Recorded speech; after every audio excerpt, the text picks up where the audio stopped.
ready or not, because we're gonna break in the new year.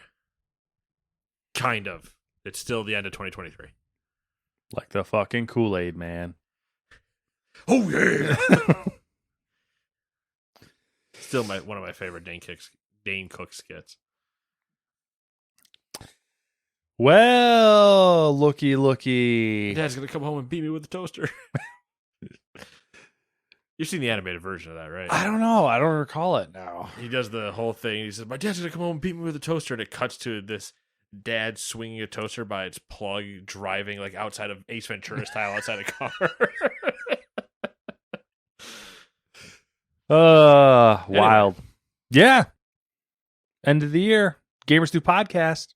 Your Final. weekly roundup of news and commentary related to the video game industry and anything else that might pique our interest. Which this week is mostly going to be a lot of piquing interest that we've lost, interest that we've gained. Yeah. It'll be a Year in little review. The year in review and next year in preview. And a few news stories along the way. And that's it. Any new releases this week? No. Didn't think so. No. There's again, it's a lot of like the new releases this week were whatever you got under your tree. Yeah. The games you found along the way. Of one of the 95 presents of Hanukkah. I don't know how Kwanzaa works. Offending the Jews. Not offending anybody. I know that it's like, what, 13 days? I'm not even going to, I don't know. I'm trying to think of how many candles there are. I want to say. It's 6, 6, and 1, so it's 13. That feels right. But I don't know if it's 13 days. I think it might, I feel like it's 12, but I don't know. I don't know how that works. I don't know either. Not Jewish. Not going to continue. Not Jewish, not religious in any way, shape, or form. Other than worshiping the coming of death. No, just kidding. But seriously, help me. Yeah, I don't know. Do you want to jump right into it? It's probably going to be a short episode. You tell me. Yeah, you know what? Let's just jump right into it. Do you want to be uno or dos? Dos. Oh my God, going two. Rough one. Don't know if you're going to want to do that. All right, number one. Oh, no, I'll definitely do that. You may remember that Blizzard and NetEase had a loud and controversial split in late 2022 after a 14-year partnership. After some drama back and forth, this led to a lawsuit that is still ongoing.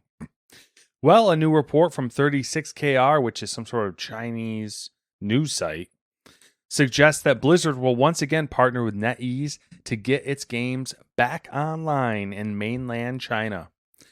It is possible that the acquisition by Microsoft and the related departure of Bobby Kotick have been instrumental in the new agreement.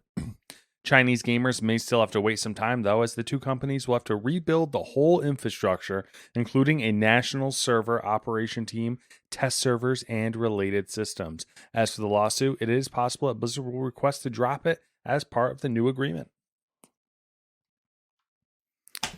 Seems to be the trend, get rid of the good old Bobby, and everyone's happy again.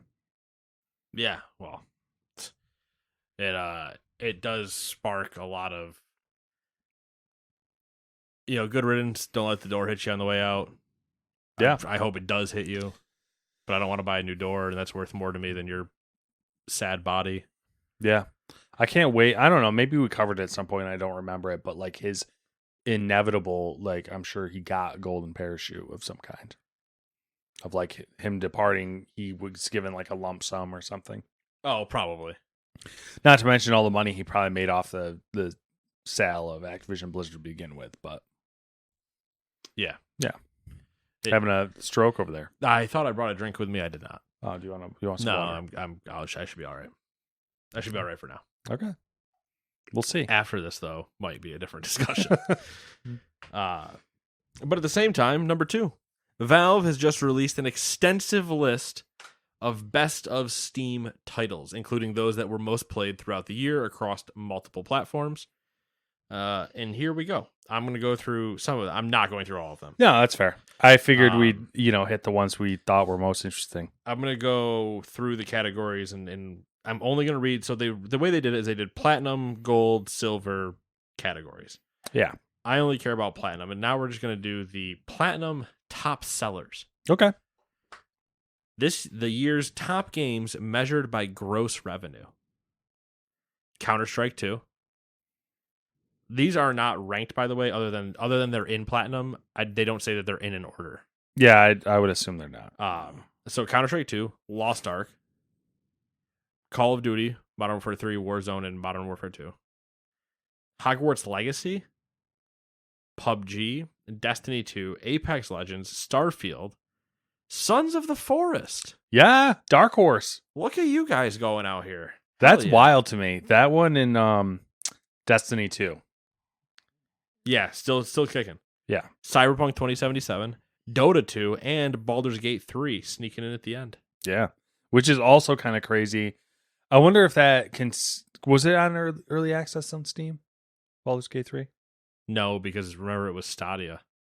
Okay. And then so that's kind of wild too that it's on there considering it came out later. So that was just top sellers, no matter release time, anything. Here are the top new releases measured by gross revenue. Hogwarts, Baldur's Gate, Starfield, Sons of the Forest. So, makes sense on both lists. Mm-hmm. Jedi Survivor, Remnant 2, Street Fighter 6, Resident Evil 4 Remake, remake with the new DLC, separate ways. Armored Core 6, Fires of Rubicon, City Skylines 2, Payday 3, and FC 24. FC 24 is a weird one. That is a weird one. And I think that's just people refusing to use Origin. Yeah, which, you know what? Or EA Play, the new app they made. I respect that. Even though I think if you buy it on Steam, you still have to launch it through that. Yeah. But that's just people like, no, your app sucks. Yeah. Payday 3. It's funny that came out in September to kind of, at least in the circles that I visit, to kind of nothing. Still, no fanfare. Still in the platinum tier of games sold this year. But just kind of like, yeah. I mean, it's on Game Pass. Well, to be fair, like I'm gonna pull in another one here. I'm gonna pull in the. You're not gonna do most played, I'm assuming, right? No. All right. It's all the same games repeated except for one game, and I'm just gonna make the same point for all of them. Payday 3, like you were just talking about, and to a certain extent, Sons of the Forest as well. Yeah. And on the most played was all the games we just talked about for the most part, and then also Goose Goose Duck. Interesting. And all of those under the radar, I feel like. Yeah. Yeah. I feel like there was a lot. Out of everything that we mentioned, the most things that got talked about were Starfield, Baldur's Gate, Hogwarts. And that's really it. Yeah. Jedi Survivor got talked about when it came out, but not after that. Baldur's Gate, Starfield, and Hogwarts got talked about well before and after for a while. Street Fighter kind of came and went. It'll still be, in fighting game communities, it will still always be there. But Resident Evil, same thing. Armored Core, same thing. Sons of the Forest, I think it's technically in early access. I think technically they are in that like a early access version of themselves or whatever. Mm-hmm. They're not at like 1.0 technically. FC 24 being on here is also just interesting. From the idea that it's in the platinum tier, not the gold tier. Yes, FIFA always sells, but FIFA is selling that much, EAFC selling that much on PC to be in the platinum tier, not just console. Yeah. While also being not FIFA anymore. Yeah. It still has all the recognition, I'm sure, but I'm very curious what the true overall numbers are 23 to 24. Yeah, I was curious how that was going to pan out losing FIFA, and I guess probably this year we won't really get a good indicator of it. It'll probably be next year. Yeah, because you'll need the year-end numbers out of EA for 24. Yeah, just out of curiosity, I went down to the gold tier to see like if there was anything wild there that was weird, but for top sellers, but there was wow, okay. Most played or it's new releases, never mind. That's not exciting. That's All right. exciting. Now I'm going to hit you with this one. Oh, it's on there too. Before you do your Okay. most played in the gold tier, the finals made it in there. Which is wild Yeah. because other than if you got into a beta weekend, that only came out a couple weeks ago. Yeah. Have you played it yet?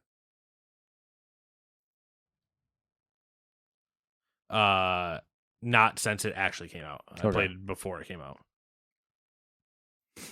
Okay. I appreciate that they have an early access tab. So the tab I was going to go to Yes. is the Steam Deck tab. Yeah. Yeah. So this is the most played games on Steam Deck measured by daily active players, which makes this interesting. It does. Yeah. The platinum category for most played games on Steam Deck by active daily users, Elden Ring. What? Dave the Diver, makes sense. Half-Life, the original Half-Life.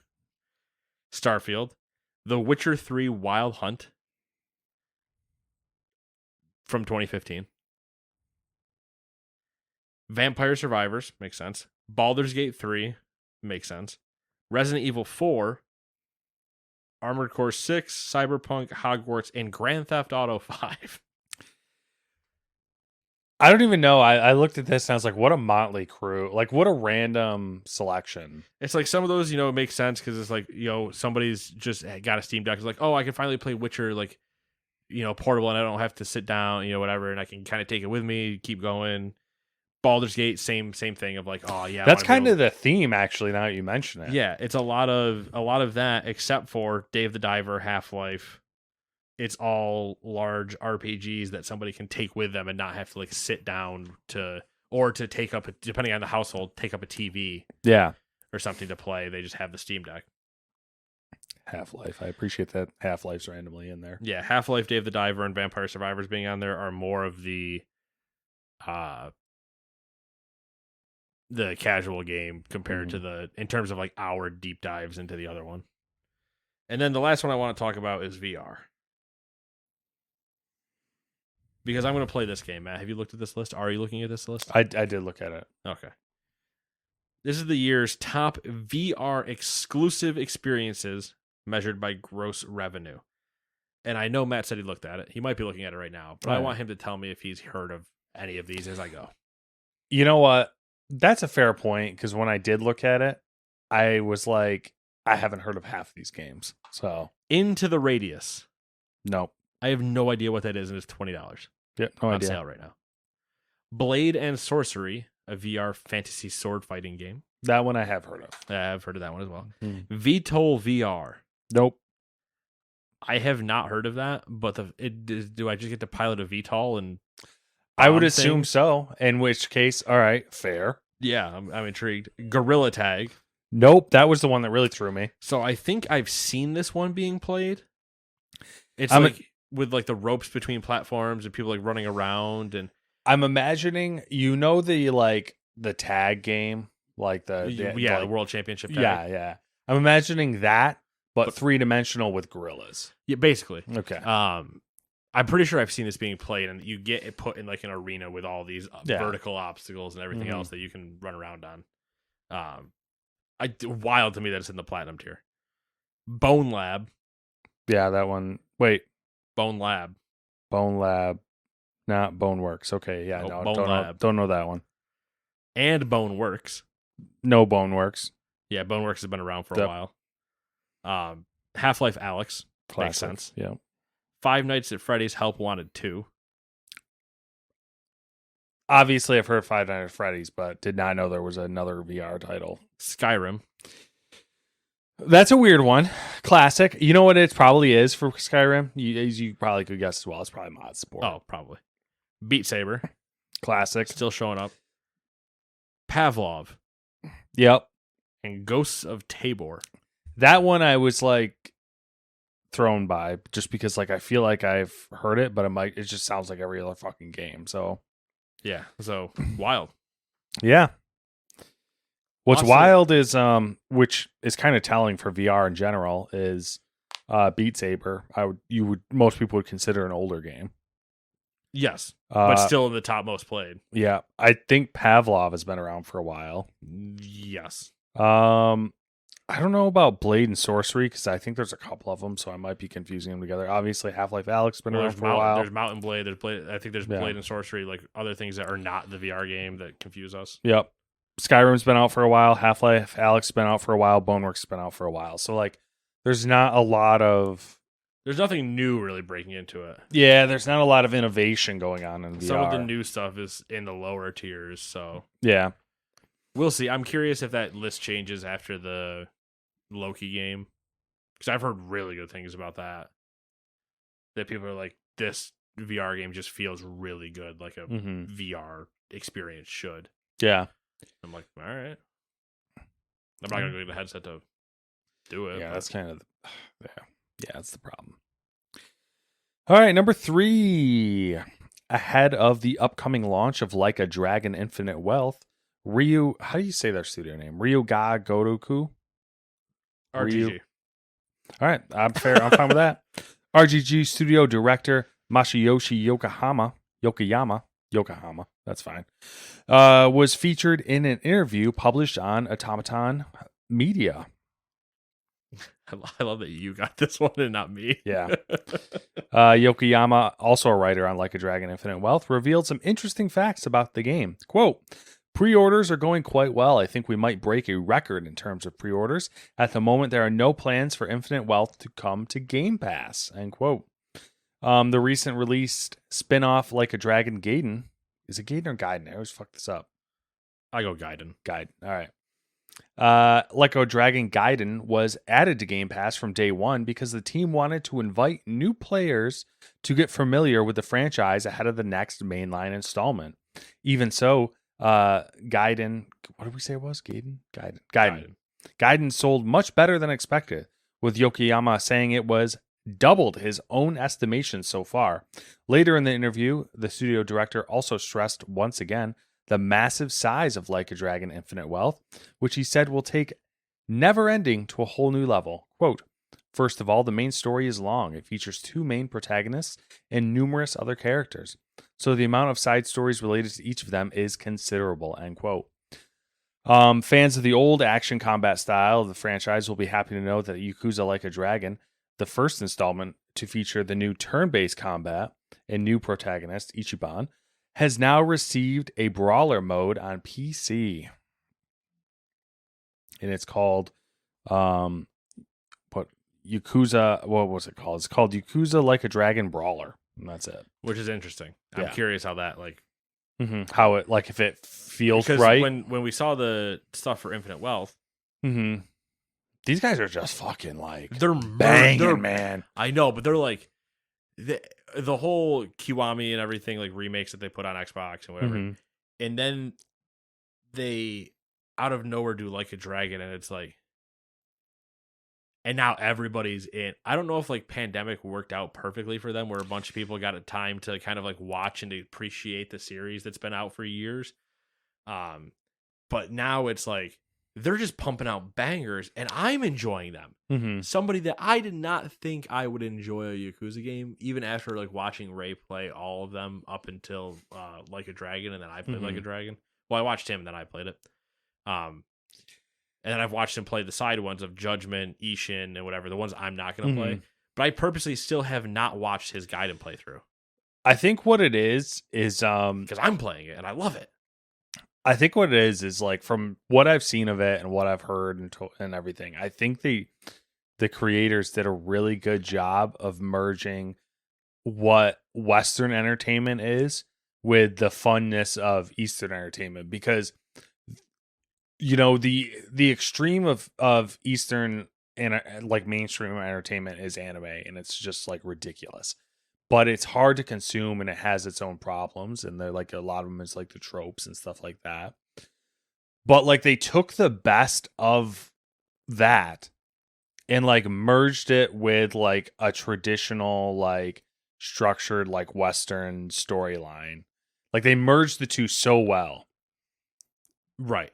And it's just great. It's just great They- storytelling they but have- fun at the same time. They have the fun, like lighthearted moments Mm-hmm. that you get from the Eastern side, Yeah. but their mainline stories are written with a soap opera Western take Yeah. Mm-hmm. of all this drama and families involved and plot twists and 95 backstabs in one episode and all that stuff. But then you go to the side mission and it's like, well, you got to meet Mr. Masochist, and you're like, what the fuck are we talking about? What do you mean I have to go help a guy that loves getting beat? I think part of it too is like I got to imagine studios like this that can like pump out quality games so quickly and so well is like they probably did a really good job of making tools for their games. And the fact, so they have the Dragon Engine that they've revamped over the years. Yeah. And the Dragon Engine has always been they went away from it for I can't remember which ones they went away from it for. Earlier ones that I didn't play. But I know they stepped away from it for one or two of them. And it just wasn't like the same. And then they went back. I think they might have gone away while they were revamping their engine. Yeah, like they had a team revamping it while they were And so they went back to it. And the Dragon Engine is hysterical. Mainly because you've seen Gaiden. The amount that it is like lived in. Yeah. And you're just walking around like we're playing on my PC and you're walking through the city. And yeah, the map is only so big, but you were walking through a fully realized city with people and taxi, like a fully pedestrian city almost. Like, yeah, there's taxis that can take you from place to place. And if you were playing Like a Dragon, then you're dealing with cars actually driving around or whatever. But it's a fully pedestrian city that you can go into so many different stores and all these people and all these things. And that engine rendering and like running all of that, it's hysterical compared to what you see sometimes when they try to do that. Yeah, I mean, because it also visually is good. Yeah. The physics are decent for what it is. That's the best part about the Dragon Engine is the amount of beautiful, ridiculous ragdolling that can happen. And on the other side of that, what's also fascinating is you don't see like the comical Ubisoft or I'm sorry, Bethesda level bugs either. So like clearly there's a sense of quality there on the back end. Yeah, you don't have you have their goofiness is a charm where Ubisoft's goofiness is a problem. Yeah. Like you see the reason we can have the jokes about Assassin's Creed when you're climbing a wall and then just you press something the wrong way and you have the comic guy just leaping in the other direction, like away from the wall, like woohoo! Yeah. It's like no, that's never what should happen. But then you get to Yakuza and you punch a guy into a car and he ragdolls 40 feet in the air and you're like, yeah, that makes sense. Yeah, you don't think of it. It's fun.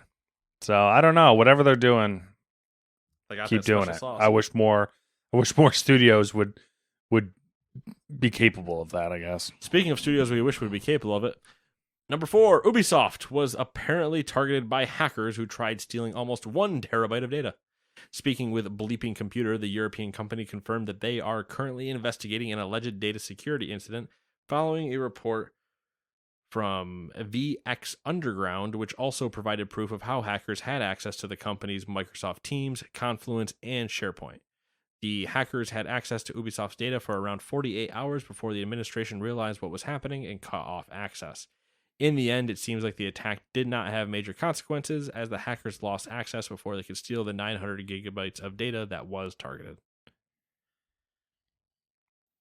Well, hey, they didn't get it.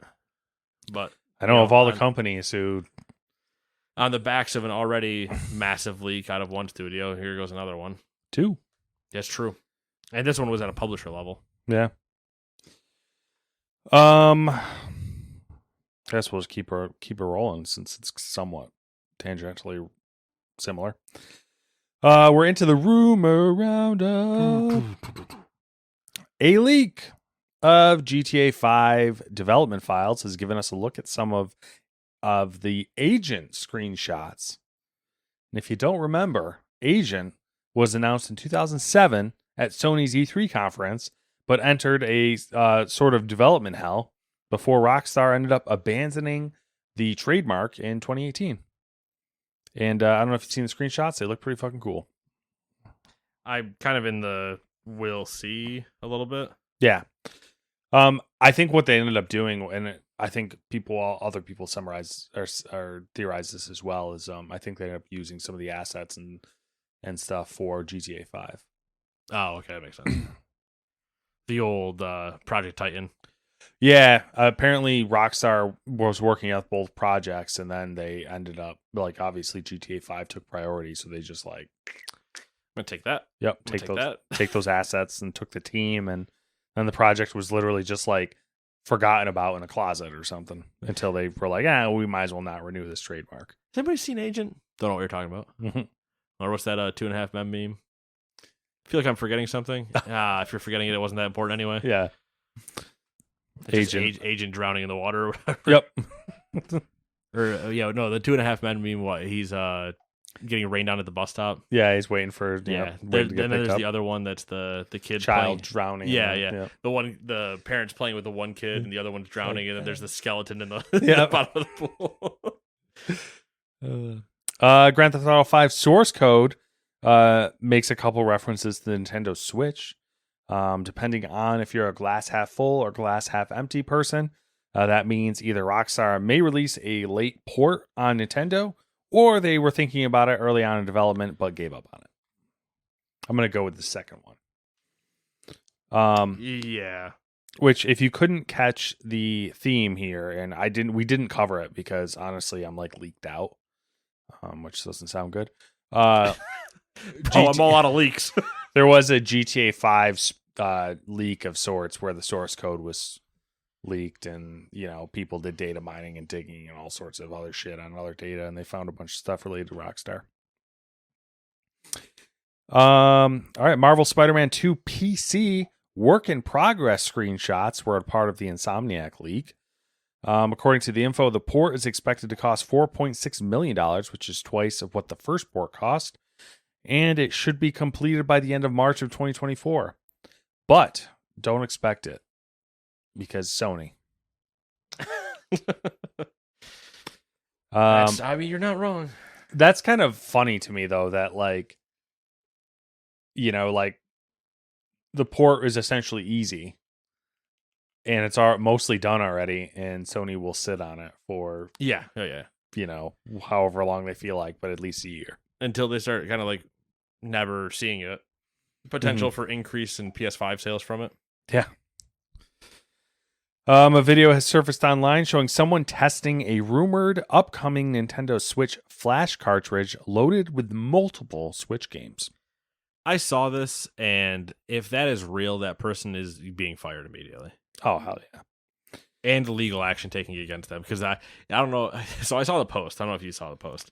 I think I saw a screenshot from the video. Yeah, so I saw the video from whatever random account it was. Yeah. And I'm watching it, and I'm like, this doesn't seem legit. This seems like Pirate Bay territory where we loaded up a one Switch cart with a bunch of different games, and yeah, we managed to make this work. And I'm like, there's no way Nintendo greenlit this. And then I see all the comments are like, ninjas are on their way, and I was like, man, that's racist, but I understand what they mean. Yeah. Nintendo's going to kill you. I kind of assumed it was either what you're talking about, someone who just figured out how to do it and hacked it, or it was a development thing where Nintendo's like, can we do this? And should we do this? Not this is a planned thing. Sony could potentially be putting together a new internal studio of creatives that previously worked at Deviation Games. The rumor has begun to circulate after Twitter user Zubitech noticed several related job description updates from former Deviation Games employees. And I looked into this one a little bit, and because at first I was like, there's no way Sony's going to make a new studio while also trying to cut and possibly close other studios. Right. But I followed this person's train of thought and looked at all of the crap they posted, and it's plausible because essentially it is straight up one of the higher ups at the studio now changed their LinkedIn thing or whatever to say that they're working for Sony Interactive Entertainment on an unannounced project. And then like a whole slew of other people who worked at Deviation now say they work underneath that person. So was Deviation? I don't remember what Deviation did. They were the ones, fair point, because they announced that they existed because it was a bunch of ex Call of Duty people. Okay. So they announced that they existed and that they were working on a project, and then it was canceled and shut down. Right. So this goes into do you want my full theories? I don't know. Let me give you more. I don't know Like if I you say, 'cause remember at this point who Deviation was, but the reason why we covered it and were interested into it because A, it was ex Call of Duty people, Right. and B, Sony was funding them. Oh, okay, yeah. So we would have had they're But buying them at some point. Yeah, but they funded them, but they weren't a Sony studio. And then this. Yeah. So go ahead. So you're my pie in the sky idea, right? No. Well, they funded them. The game got canceled. Then they said, well, you can come work for us. We've got this Naughty Dog Last of Us multiplayer that needs to work.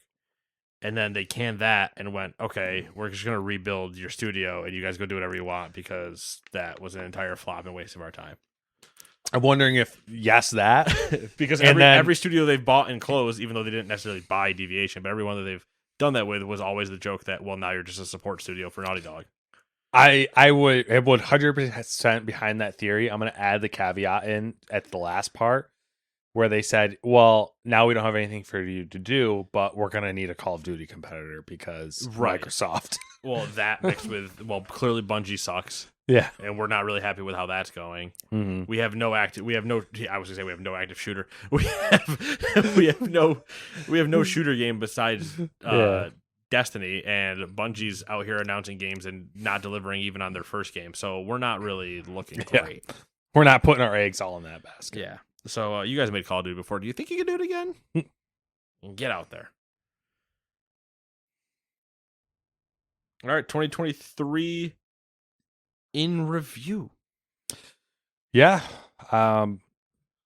This is the part of the podcast where we don't know what to talk about anymore. No, I mean So we have our go. we have our document in front of us, and the things I listed were just ideas for possible topics. So, and there's a Metacritic link in there to remind me of what came out this year because I don't play games; I just talk about them. So we're gonna go with. I'm looking at the top rated games of 2023 in games that came out this year. Okay. This is by Metascore. I'm gonna keep it on Metascore. I'm not gonna go to user score. I went to user score, and it keep it on. It fucks it all up. Yeah, it brings in I'm a just whole gonna stay. slew of other games that Yeah. you've never even heard of. Right. So, hey, best games of the year according to the critics, and we'll see how far I get down this list. Number 1, Baldur's Gate 3. Number 2, Legend of Zelda: Tears of the Kingdom, which, when you think about it, not even nominated. That one kind of came and went. And I think people were like, man, Breath of the Wild is so fun and innovative. And then they went, what if we did it again? And everybody went, no.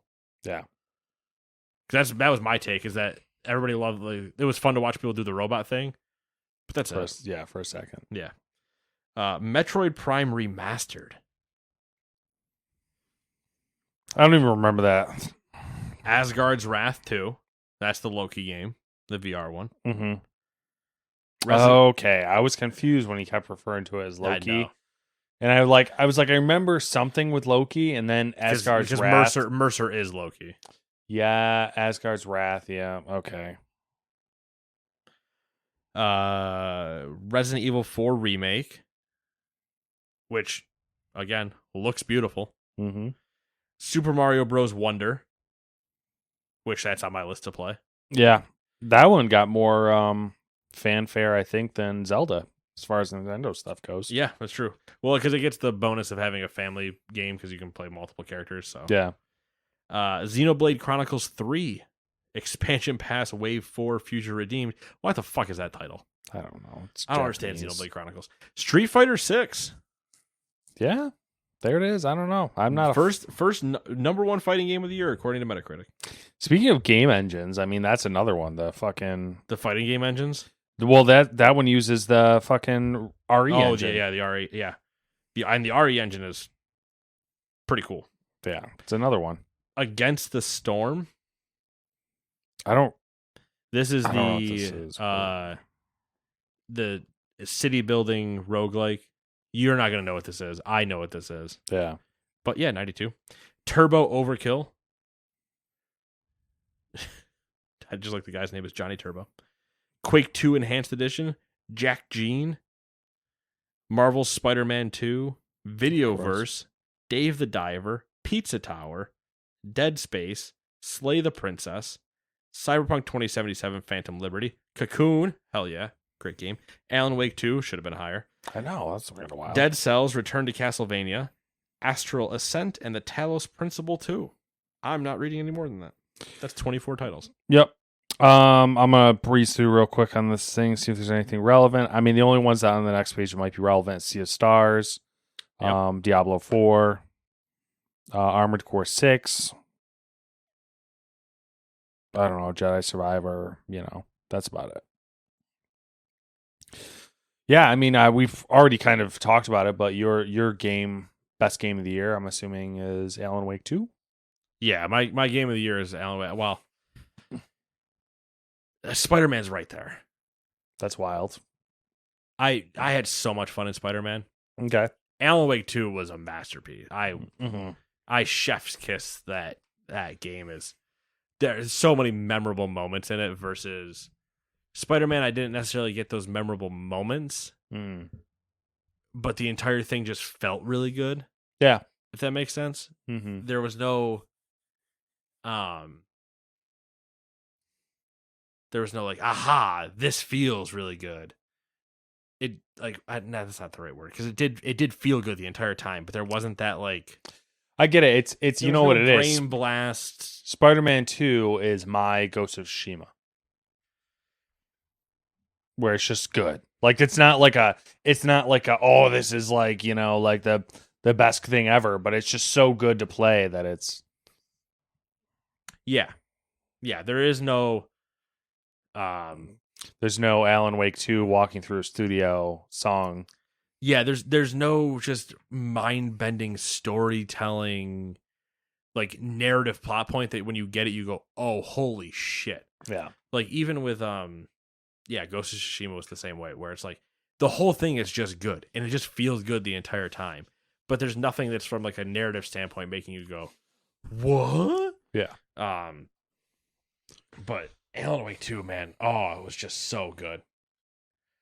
Yeah, it's my game of the year. Spider-Man was so good, though. So I got to give an honorable mention. I would have to say from someone who didn't play video games other than like watching them. I know it sounds ridiculous, but it's what I got. I think the two. And Like a Dragon feels good, too. The two most influential games, it seems, from the year would have to be Baldur's Gate 3 and I don't know, probably Alan Wake 2, but it would probably once again Spider-Man would be right there as well because there was the amount of hype around Spider-Man 2 and then also just the fact that it did deliver and people were thrilled about it. So I think Alan Wake 2 is a more impressive achievement. Oh yeah. Giving like context to Remedy and everything else. But yeah, Baldur's Gate is definitely the game of the year, like in terms of still just like everything it is. Yeah, I mean, I think as far as industry influence and what I appreciate the most about Baldur's Gate 3 is it kind of resets the bar as far as turn-based RPG. Yeah, there's this like narrative that like like this developers from other studios getting upset with Baldur's Gate 3 and what it was able to accomplish was like a nice thing to see because it was like basically like it kind of reset the bar and be like, yeah, we could make these games. It's just you guys suck. Like, yeah. It's very much no. We can still make an unbelievably impressive game that does all of these things. from a And studio that's not like, before might not have been like in the talk as like a AAA studio or something. It's like not like they're kind of flew under the radar. So yeah, it's and you guys just pumping out garbage. hot garbage. Like it's the the SpongeBob meme, but it's everything else. The SpongeBob version is the one Krabby Patty versus King Neptune, who can just make pyramids of burgers. Yeah. And he's like, yeah, I made 40,000 of them. Yeah, but I made one, and it was better than all of yours. Yep. So who wins? One shiny squid boy or 40 million dudes with guns in Call of Duty? Yeah. Well, I guess it probably depends on The context, but in this the context, money. well, yeah, I think still shiny Unfortunately. squid boy at this point wins. Yeah. Not to mention everything that went wrong with Modern Warfare 3 specifically, but your biggest disappointment? Starfield. In terms That's of actually had my hands on and what I thought they could have done. Yeah. I think that would probably be a lot of people's. Really. I don't think I really stopped playing any other games this year. We didn't cover it, but because it's not really anything like crazy, but there was like a news articles this past week going on about how Steam reviews for Starfield have They've switched to mostly negative. Mostly negative, yeah. And I don't know what that's about either, though. I don't know. Steam reviews for me are always a weird place because you'll get the guy that's got 150 hours in Starfield and he's like, "A game sucks." And you're like, "What have you been doing for 150 hours then?" Like my number was 20, and I don't think the game sucks. I just think it's a letdown from where they should have been. Yeah. I think if you like slow space exploration style, like kind of meh storytelling.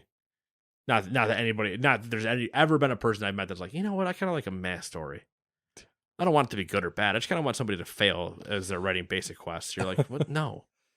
Well, But it's watching watching stuff like the DLC that they're rumored to be bringing out that's supposed to give you vehicles for planets. I mean, like, why the fuck is this not in the game? Yeah, this should have been in the game from the start. Yep. I mean, that especially when the major complaint I think has been that the world is empty.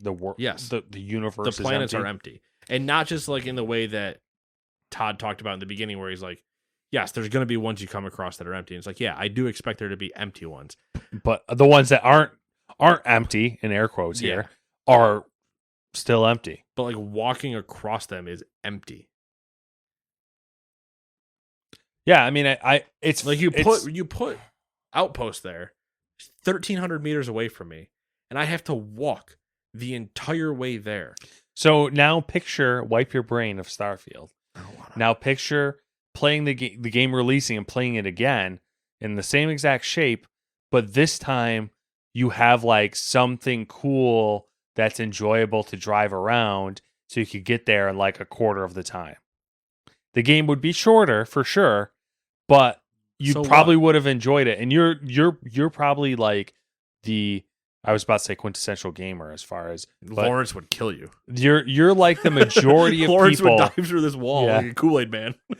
You're the majority of the people who are going to play this game. Yeah. You would have gotten probably a million more you would have gotten more enjoyment out of it probably. Yeah, I got to 20 hours. Yeah. And I was going down this pirate storyline. Yeah. And I was just kind of like, you know what? I don't care anymore. If it was just more accessible and you could get to the content faster. I also don't think I give a shit about space, which is a like problem in Starfield. Yeah. Like No Man's Sky I enjoyed just from I enjoyed it not in the beginning because in the beginning it was just as empty. Yeah. But when we went back for that little bit when you were like, yeah, and I have all these planets that just make me infinite money and blah blah blah blah. And I was like, oh my God, they added so much to this. And it was so much nicer to just be able to blitz in and out of planets and go down to like your base that you have built and you could do all these things. And it's like, yeah, good. This is what it should have been. Yeah. But that took 6 years. Yeah. And to think, okay, Starfield in 6 years could, if they added all of that same stuff, that could be a banger of a game. But for Bethesda, that's 6 years too late. Right. And I'm not going to go back. You know, sure, if it's still on Game Pass, maybe I'll go back and just try it, which is how I played it the first time. But like, I don't. There's gonna be so many other things. You're gonna be 6 years into Starfield development doing that and not releasing Elder Scrolls. You're gonna piss everybody off. Yeah. I think the move here is to release a DLC or two and have already. I would hope the bulk of Bethesda's already moved on to something else. Yeah, I don't Take know. it on the chin, figure it out. I mean, at this point, I think that we're getting to the point of where Hollywood was, or Hollywood's kind of in the same state now where it's like stale. Yeah, there's Like Baldur's Gate and there's a lot of good stuff that's come out, obviously. For but me, it's a slight difference in the Hollywood argument because the Hollywood stale is all the blockbusters are all the same type of thing. But at least with games, there's so many where you can go, okay, you know what? I'm not dealing with AAA studios for a while anymore, unless it's something you specifically know. Like for me, I'm gonna play Football Manager. I still haven't played this year's, but that's in my list of I will always play that. I will always play MLB The Show. Yeah. I will always play World of Warcraft. Uh-huh. Oh, Starfield's coming out. Okay, I'll Game Pass for a minute, and then I'll just move on. I'll start digging through all these other indie games that are getting like crazy fun reviews. Lethal Company exists. Like if we were still in a gaming group of sorts with all of our friends, and Lethal Company was out for us, can you imagine? We'd be going nuts if we still had that time that we used to have. Yeah. But that's what I'm talking about. Like you wouldn't. I don't need these anymore. I don't need There's so many AAA studios making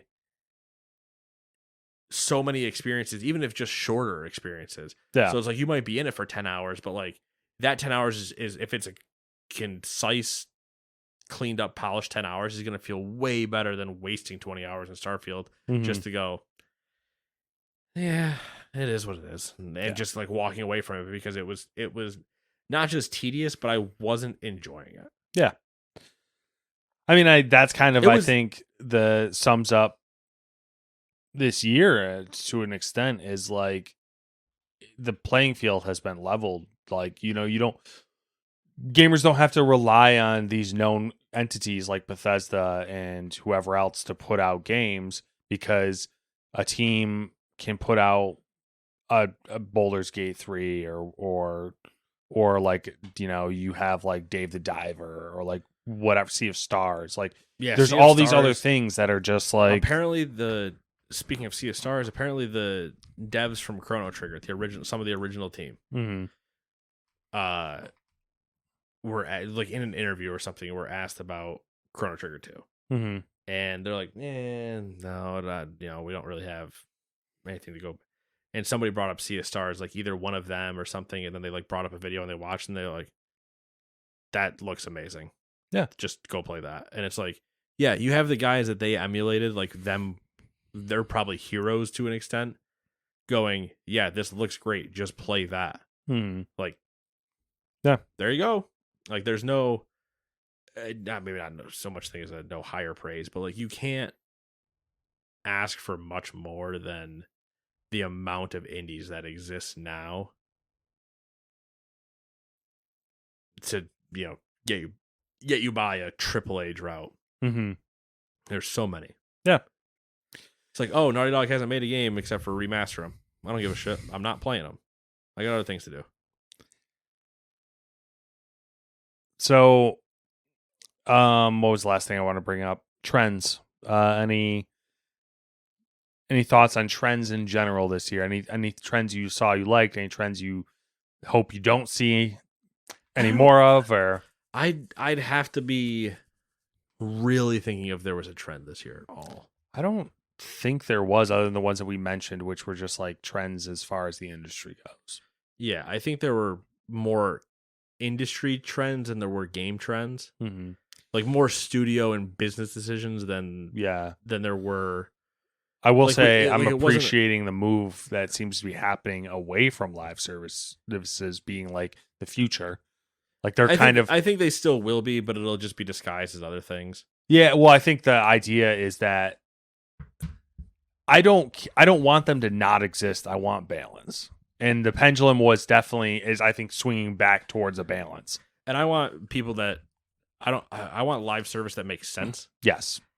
I don't want like one of the things that scares the shit out of me is, in a mild looking forward, is Division Heartland. Mm-hmm. An extraction shooter that really the only ones right now that are true extraction shooters is Escape from Tarkov. Yeah. BRs are no longer extraction shooters because you're not leaving. You're just surviving. I guess Ring of Elysium is still extraction. But that's like the only one. Like there's everything else is just, you're the last man standing. Mm-hmm. But as a true extraction shooter, Tarkov has probably got the market on it. And Heartland's going to try to take some people for it. And that being free to play requires you to be live service.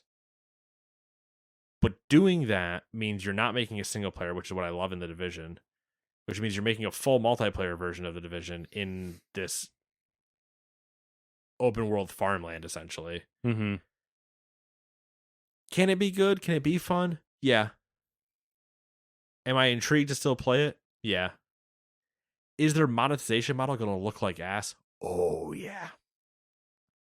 It's going to, because one, it's Ubisoft that fucks everything up. Yep. And two, it's a free-to-play game that is not going to be popular enough where they could actually have, like, I don't know what Fortnite prices are anymore, but I imagine that they can be semi-reasonable because there's so many players. Yeah, it's an economy of scale. That once you have so many players, you can lower prices on things to make them, while making them lower, but still arguably for the most people probably too much. Yeah.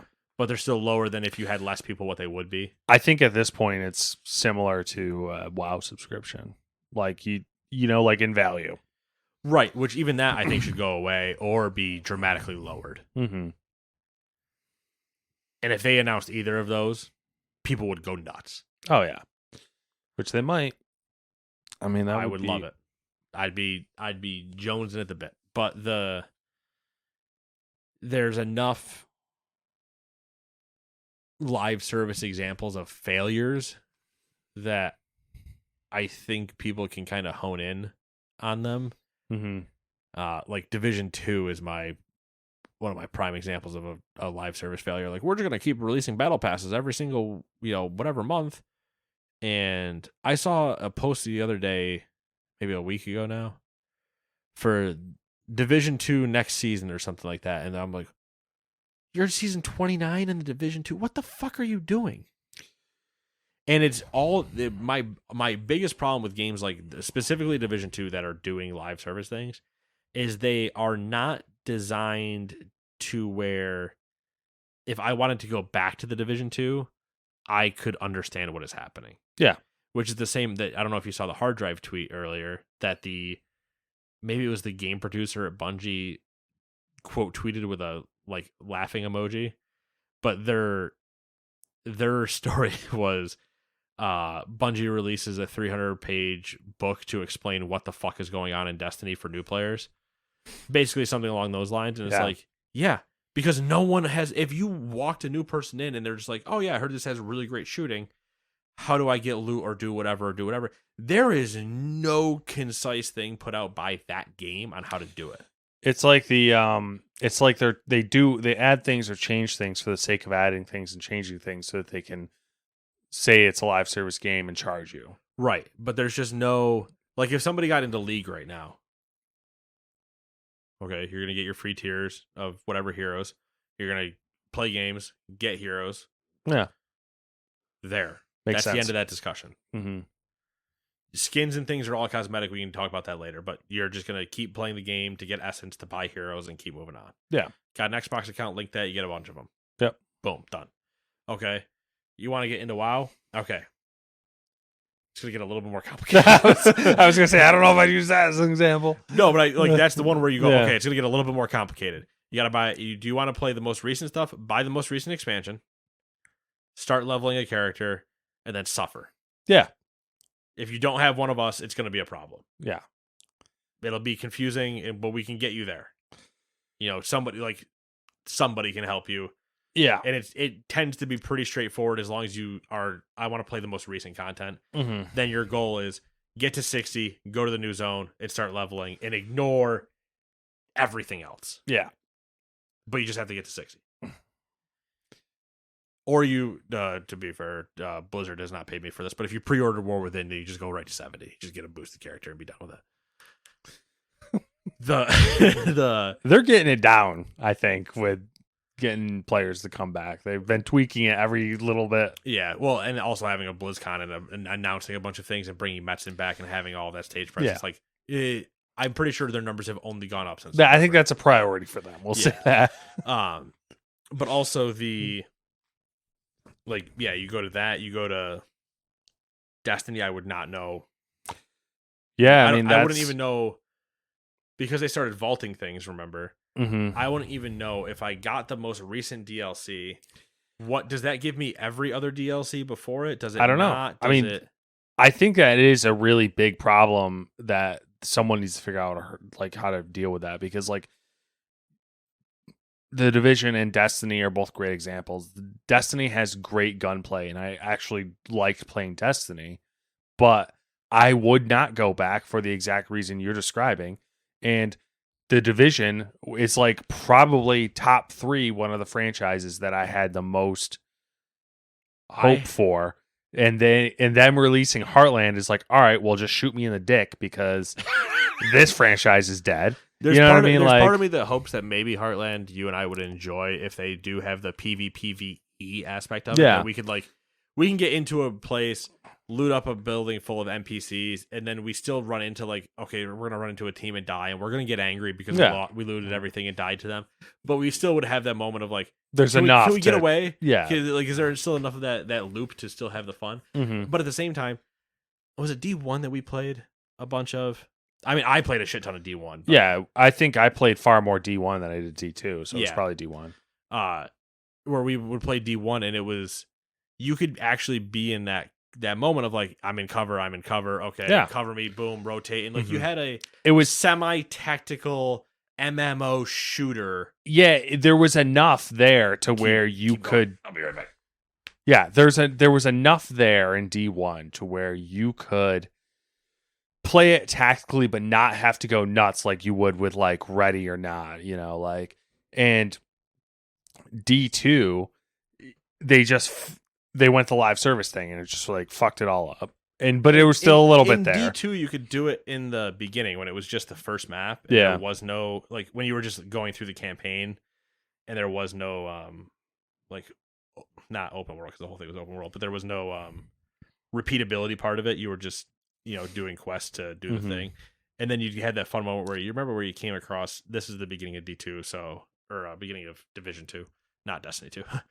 Division 2, where who fucking knows what this turned into because I didn't keep playing, but I think we were playing at the same time where you remember you walk into that room and the lights go out and there's just this hulked out dude just mowing you down and you have to just escape and you're like, what the fuck just happened? That? Yeah. It's those are fun moments to have in games like that. Mm. But you know what I'm not sticking around for? Whatever the fuck that meant. Because you made it so confusing. The only thing I went back for was the DLC of Warlords in New York because I was pissed that they didn't fucking finish Keener. Yeah, he came and then back. They finished Keener in there in a terrible way. Yeah. I don't know. Their writing team needs to be fired into the sun. Yeah, it's just that's the downside. I think they started out so good. The biggest issue with trying to make games live service or make a live service game or whatever, it's something's got to give, and it's usually the writing because it doesn't no one can figure out how to develop story content fast enough to support a live service game, or they just don't want to put the effort in. Yeah, and this is coming from somebody that really likes what Massive can do. Mm-hmm. I know how good they were with that. I know how good. I don't care about Avatar. I know how good they were with. Although it's apparently a good game, so I don't know. It's Blue People Far Cry. Yeah. And I know how good the beginning of Division 2 felt and could have been. Because they started out with the same kind of base. Yeah. We're still in an urban, we're in DC, there's a little bit more open. Okay, there's these things okay, some weapon builds and whatever are wrong, but we can fix that. That's easy enough. And the tweaking of the getting a Gatling gun, getting all the grenade launcher, getting the special weapons for depending on what class you were. All of that can also be power level tweaked and builds can be tweaked or whatever.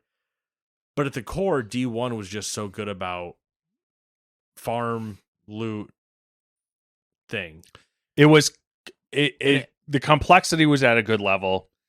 I just wanted more. And I just wanted more of it. Do you remember going back in D1 where we'd log in and you'd hit the map screen and it'd be like, hey, there's the weekly thing, the weekly like hard mission or whatever, and you need to clear these 2 out on hard difficulty first. Then that unlocks this on challenging. And then you go do that on challenging. And then it was just like, hey, that's done for the week to clear that part. And then we still want you to do a total of 7 hard missions, 3 challenging ones, collect 50 random parts or whatever it was. Like, it gave you a clear checklist on the side of like, knock these things out. This will reset next week. Yeah. And so you had something to go in, farm that out. And then if you were farming a specific boss or whatever for a specific piece of gear, you'd be like, oh, okay, I want the striker set. I'm going to go do blah, blah, blah. Yeah. Then you get to that part in D2 and it's like, okay, I cleared this out. And they're like, yeah, cool, it cleared out. And it reset 6 hours later. And you're like, I can't keep up. This needs to be a weekly thing. Yep. You guys have to be okay with people playing other games. Yeah. Like, you can't try to force a FOMO. Like, you can't do it. I mean, if they would have done the D1 style weekly and then like, I don't know, quarterly or every year, half year release like an expansion or something. Even if they were still doing the battle pass thing, but still with that same method of like each week, here's this, and then here's always the generic missions, and then here's the battle pass missions. So you're using the generic ones to move along the free rewards. So you'd get, for starting the battle pass, you get nothing at level 1, but then at like level 3 is a free tier that gives you like a little emblem for your gun or whatever. It's like some skin thing. But then you don't get another free one until like 9. Yeah. But if you pay, you get the ones at 1, 2, 4, 5, 6, 7, 8. But you're also getting all the extra missions that are like, here's the seasonal thing to go kill this guy on challenging difficulty at this mission or whatever. But it's just like, it became so clusterfuck to look at the map. And I was like, I'm not figuring this out. Yeah. It's too confusing. I'm not wasting brain power to figure out how to play your game when I want to figure out how do I kill the enemy during the game. Anyway, that's a whole lot of tangents about nothing. Yeah. So let's talk about the future. 2024. Division Heartland. Yeah. Apparently. Should be out at some point. Skull and Bones. Skull and Bones. Matt's favorite game. Yeah, that one is on the most anticipated list strictly because drama. How many times can you say that you know that a train crash is going to happen and actually make it to where it's going to happen to watch it happen? Yeah. I don't know. You got any standout most anticipated for 2024 that are like Division Heartland is on there. Oh yeah. Because I'm jonesing for a Division, and I'm just mad that it's an extraction shooter, but I'm like, part of me wants to go reinstall D1. I know. I kind of like, it's interesting because like I said, Destiny and the Division, though every once in a while I get the itch where I'm like, man, I could really go for some Division and or like something. Division 1 would feel so much better than Destiny would, just because like Destiny's meant as an MMO to like be lived in. Mm-hmm. But Division, you can just roll. Yeah. You get a full up kit and go dominate. And I've been trying to wait because I know Heartland's coming, and it's like I might as well. Can I get the itch? Yeah. Can that satisfy? Let's see what it does. Yeah. Like a Dragon, Infinite Wealth. Yep. Definitely up on that list. Mm-hmm. Give me some other things. I know I'm forgetting things. I got some Football lists. Manager 25. Yep. War Within. Wait, is this the one that they're getting the new engine, or is it this coming one is the one they're supposed to be going to the new engine? Okay. Now, what the fuck does that mean, and what bugs does that introduce? Don't know. I don't know because they're going to Unreal, right? Rumoredly, yeah. I believe they were actually going to Unity, but I'm not positive about that. And now that Unity kind of did their things. I have a list of things, and I'm gonna call some out. That War Within, new WoW expansion. Yep. Jerking me off in November. Hopefully September. So for January, Prince of Persia, The Lost Crown. Don't know if you care about that. I don't really care about that. You got your Last of Us Part 2 remastered. Don't give a flying. Infinite Wealth, which we talked about. Yep. Tekken 8, which we don't play fighting games, but it's another fighting game. Rugby 24. That's a random one. Helldivers 2 in February. Definitely intrigued. I am intrigued. I am intrigued to see if we can get the gang. Mm-hmm. And just have Dewey's turrets kill me all over again. Hopefully. Honestly, hopefully. Suicide Squad Kill the Justice League. That's supposed to be in February? Or that get pushed again? I don't remember. I think that had leaks, but that is in February. Skull and Bones, which we talked about. I'm curious about Nightingale. I don't know if you remember that one, but we brought it up, and we always have a hard time remembering it. But Nightingale's the one that's ex-BioWare developers, and it's like steampunkish, but with portals that you go to different worlds. Oh, So I think it's supposed to be like a survival-esque game. Yes, I do remember what you're talking about. I'm curious about it. Every time you say the BioShock devs, I just think of the BioShock clone. The one that looks almost exactly like BioShock Infinite. Oh. Where was I? That's this is a random one, but I knew it's been coming, and I've been seeing it every once in a while and like looking forward to it. Star Wars Dark Forces remaster. Sure, yeah. Final Fantasy VII Rebirth for all the Final Fantasy people. Dragon's Dogma 2, which I know a lot of people are looking forward to. Rise of the Ronin. I'm intrigued to how that will be. South Park Snow Day. I'm also intrigued on what that means, because I do love a South Park game. It's not, but I don't think this is going to be in the same vein as it's those. not. So I'm like, it's not like the RPGs, which is kind of. I'm but curious, I'm still intrigued. What does that mean? Because they're still funny and like good times. Mm-hmm. Destiny 2: The Final Shape. I don't give a flying fuck. Is that supposed to be the last? Yes, that's supposed to be it, right? Yeah. Okay. I think supposed to be. Black Myth Wukong in August. Tekken 8. We talked about Tekken 8. I mentioned Tekken 8. Oh shit! I'm sorry. No, that's all right. This is what I get for looking at a list. Black Myth Wukong will be interesting because I'm curious to see if it's real. Yes. Is it too good to be true? Like, I want to see it actually getting played, and does it play as good as it looks? Because it looks pretty. Like, it looks like Souls people will really enjoy it. Yeah. Which means I will enjoy watching it, not playing it. Exactly. September, we got Warhammer 40K Space Marine 2.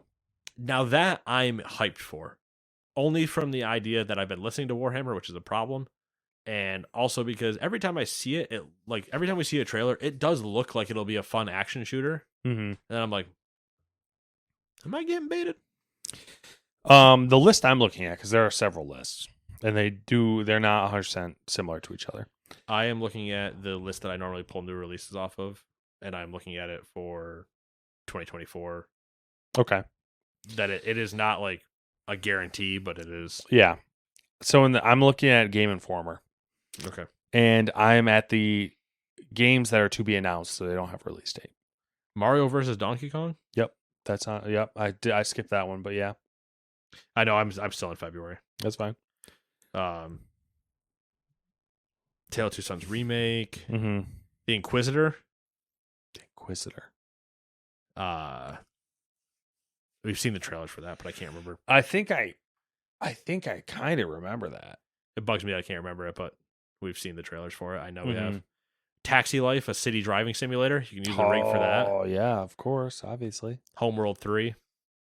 I want one of my SnowRunner or MudRunner games to come out. I don't know. I think there is one. There is supposed to be one. Outlast Trials. You want to be a spooky? No, thank you. Okay. Not for me. Too scared. I know you're looking forward to Ark 2. Dude, it's all about family. Family and dinosaurs. Avowed? No solid date. So I'm still just intrigued because now it's gone dark. Yeah. I now I need to see it again with a release date. With an actual gameplay trailer. Yes. Not just sliding through sand. Because they did openly admit that they did a little bit of a, I don't want to say like a, not a rug pull, but yeah, they changed their game philosophy on it a bit. Yeah, so what does that mean? Octopath Traveler 2, well, that's coming to Xbox. It's already out on Switch. So that doesn't count. There's a Beyond Good and Evil 20th Anniversary Edition coming out. So does that mean we're going to see? No, absolutely not. Okay. That's fair. That's all you're going to see, and they're not going to acknowledge the fact that they're making a new one.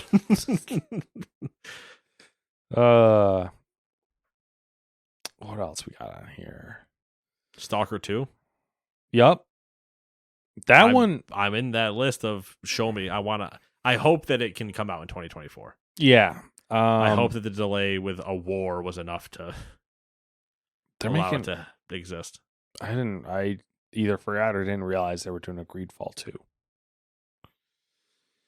Oh man. Hades 2. Oh yeah, that was the one I that wasn't on my list that I want to bring up. Yep. That'll be a big one. Yeah, I think. 100%. Hades was massive. Hades was great. Supergiant doesn't miss. Though arguably I would say they missed with Pyre, but I enjoyed my first playthrough of Pyre. I just was not doing it again. 33 Immortals is going to be potentially a fun streamer one. I can't remember. Oh wait, That's the one where they're doing the announcement and they go not one but Yeah. 2 players, 3 players, and then they yeah. go 33 and We're like, what the fuck is? what do you Yeah, I mean remember this. 33? Let's see here. Frostpunk 2. First one was somewhat well received. I think 2's already out as well. But it might be not on the console of that list. Cat Quest, Pirates of the Caribbean. Jesus. Microsoft Flight Simulator 24. Hell yeah. Multiversus. Which is actually funny that that's coming back because remember that remember how that came out, existed, and they turned it off and went dormant. Yeah. So that should probably have a good return. Yeah. Good return. You'd hope. One would hope. No Rest for the Wicked. Do you remember that one? That trailer that we saw? Yeah, that one's gonna be. That looked interesting. I don't know if I'm gonna play it, but it did look interesting. Yeah, not something I'd play, but it looked like it had a neat art style. Paper Mario, The 1,000-Year Door. That's just a port. Okay. Not a Mario person, obviously. You said Soccer 2, Senua Saga, Hellblade. Yeah, I I don't think that's fucking- actually coming out. No, I don't Okay. play that. Never mind. That game's pissed me off now. Star Wars What about Outlaw, what which about Mugenics. Mugen. Oh, that fucking dude. This is whatever. Star Wars Outlaws, which I genuinely don't think is coming out in 2024. I don't think so either. I think that's gonna get delayed. Starship Troopers Extermination. That's got to be a meme.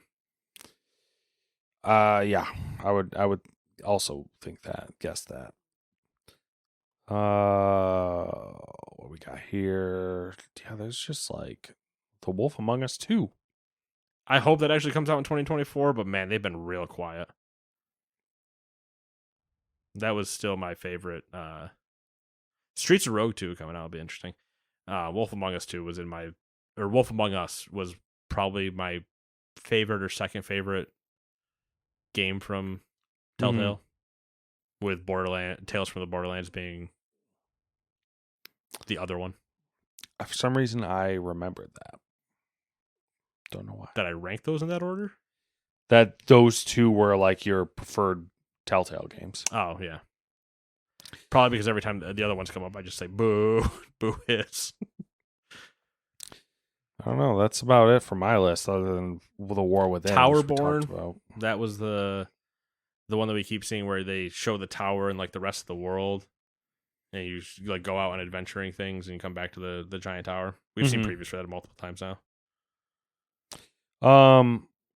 Vampire the Masquerade Bloodlines 2. Holy shit. That's still not out. I saw that and I was like, I wasn't confident that it wasn't out already. Yeah, so I was neither just am like, gonna ignore that exists. World of Goo 2. World of Goo. If it's on Game Pass, I'll play it. Matt's game where he looks at it and goes, this And- looks like I've played this before. 2024. Any things you'd like to see for the new year? Any trends you hope that? What are we looking forward to? Or hoping for? Hopes and dreams, as they put it in the document. This is 4 years too late, but I need to start seeing console specific actually pushing the fact that you're running on a new generation hardware. Alan Wake pushed it. Gaiden pushes it, at least on PC for me. But like MLB The Show does not push the fact that they're running on new hardware. Yeah. I need to see those visual improvements that I'm like the only thing that the MLB The Show, and I'll give them credit for this, but I can't really give them credit as much as I can Sony. The hard drive is so fucking fast in that it's it's just as fast as this is up here. Yeah. Technically a little bit faster, but it's weird going through menus and just flying through them instead of actually like you're not in a load screen for more than 2 seconds. Yeah.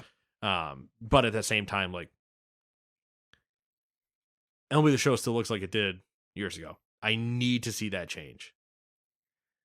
The gameplay has been good. The Diamond Dynasty has been probably the best it's ever been. But I need to see an actual visual upgrade. Yeah. And it has not happened. So I want to see these sports games taking an actual leap. Like a not just a generational leap, but like somebody needs to reset the bar on what it means to have a good looking sports game. Yeah. I think I agree with that as far as like the racing ones look the best. There's a problem. The problem is that they're still developing for last gen consoles, which is we're 4 years in. Stop. Yeah, it would be nice to cut that and actually get some next gen content. The one trend I would like to see go away for 2023, and we do better in 2024, is fucking game delays. Like, I prefer games to be delayed so that they come out better, but I would also prefer them to be realistic about when shit's coming out so they don't have to delay stuff. Yeah, I would rather anything that gets announced in 2024 have a date where I can go, I can see that. Yeah. And not absolutely not. Which is the majority of my reaction during Summer Game Fest and the Game Awards, is they're like, coming in 2024. I'm like, no, the fuck you're not. Yeah. I don't know if there's anything else that really comes to mind as far as like... Stop remastering games from 2 years ago.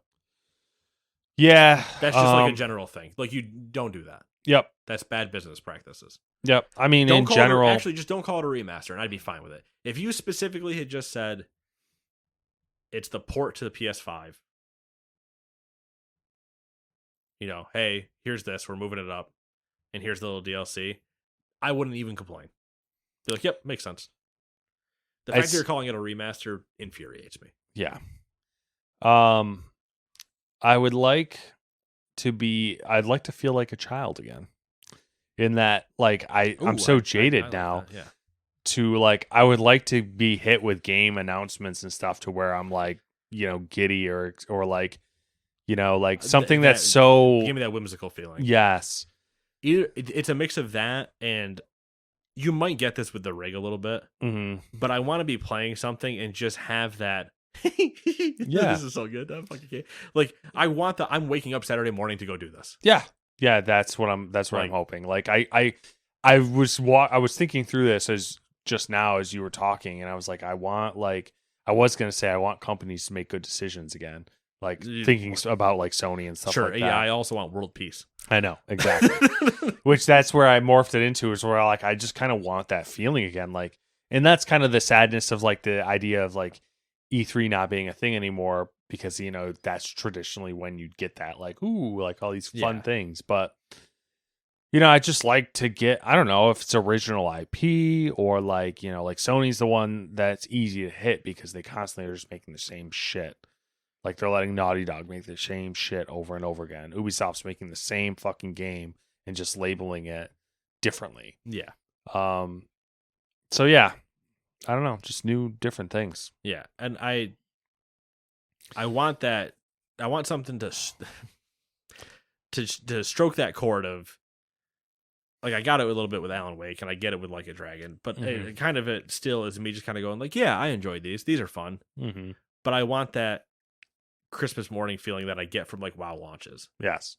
Where it's me and the boys, there's like 15 of us in a Discord call, and we are just slamming through the zones, leveling and laughing, and, oh, did you find this? Oh, did you see this? Oh, did you do this over here? And it's that moment. It is the Fallout 4 in my garage moment. Yeah.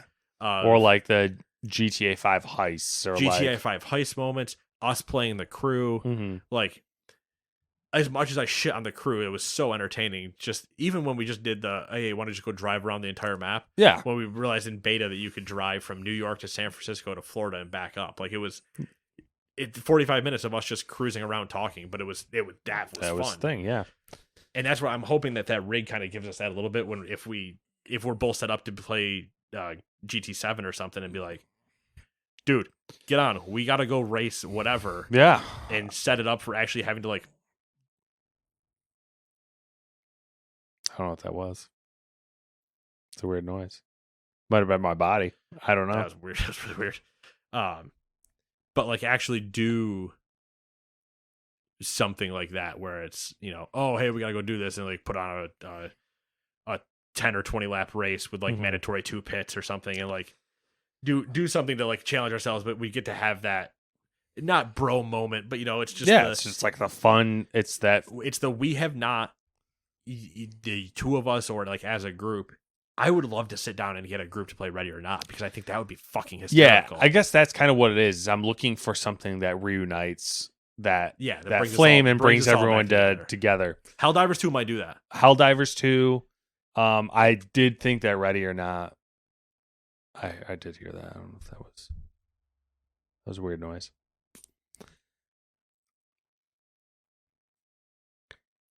Bizarre. I did have that same feeling that Ready or Not could do something like that. I don't know. I mean, whenever GTA 6 comes out, that might do it for us. But just something that brings it back. So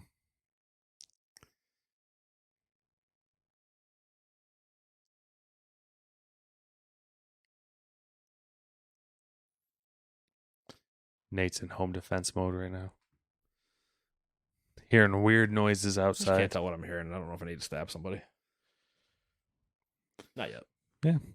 Well, I mean, that's about it. I don't have anything else for hopes and dreams, and that's about it. No, just that. Just 2024. And I don't have anything else for hopes and dreams, period. Last 7 days, you been up to anything? Or no. I mean, we do have some short stuff I can read through real quick. All right, never mind.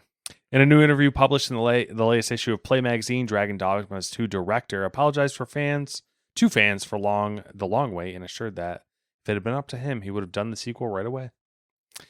The next entry in the Witcher series, currently known as Polaris, is going to see a development ramp up in 2024, with the development team moving from 330 to 400 people. The day before servers will be shut down in January, Steam is issuing proactive refunds. And Christopher Judge, who played Kratos in God of War and God of War Ragnarok, says he wouldn't consider voicing a younger Kratos out of respect for the character's original voice actor, Terrence C. Carson. I did see that. Honor among voice actors. And as far as the past week goes, I took the week off, and I've done nothing productive. I have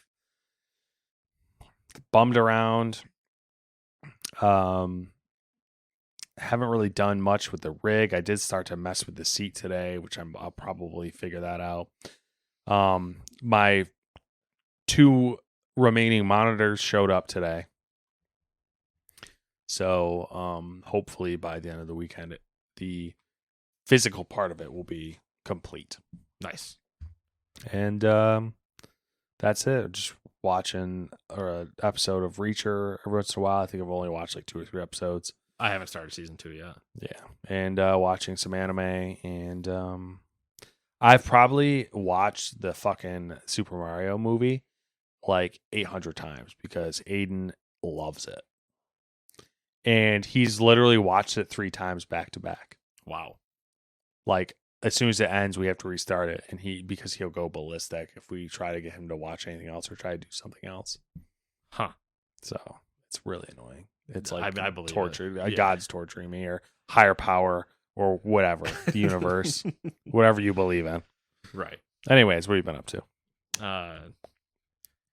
Not too much. Visited the fam. How was the weather? It was good. It was all right. What's the weather like down there? Like 65s. Okay. So Good for us. Yeah. Nothing that I was dying for. Yeah, Though I think they do keep the house warmer than I do. So of course. it was just like I'm sweating my balls off. Comes with the territory, older folks.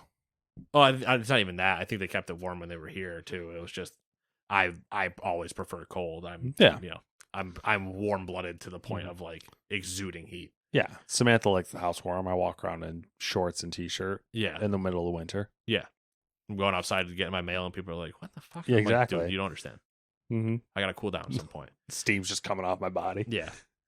If there was more snow on this porch, I'd go out and just sit down in boxers and just kind of cool myself off for a bit. Like a fucking husky. Yeah, exactly. Yeah. You wake me up from a sleep, and I just kind of shake it all off. No, went down, saw them. Haven't played anything this week because that's what I've been doing. Yep. Got to get into some WoW this weekend to get caught up. Start Assassin's Creed Mirage. Do some more Like a Dragon, and I gotta buy some wood chips because I gotta set this smoker into a. I think I'm supposed to do it once empty, just to like Season not so it, much kind of. season it, but just like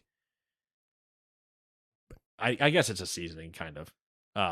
Was it like burn off residual chemicals or something? Something along those lines. I can't. They're like, yeah, do it once for a little while and let it smoke it up and whatever. And I'm like, okay.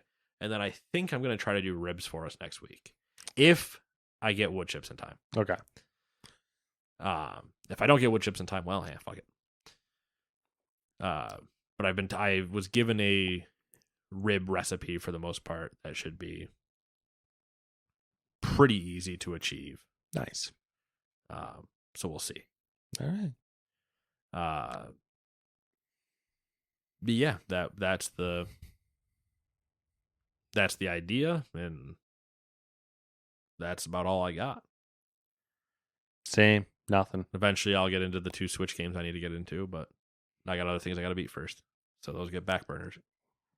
This guy's got games. Must be nice. Must be nice. So do you, but you have responsibilities that I don't. I have too many responsibilities and not enough willpower. All right. Well, that being said, we'll see you guys in 2024. Happy New Year!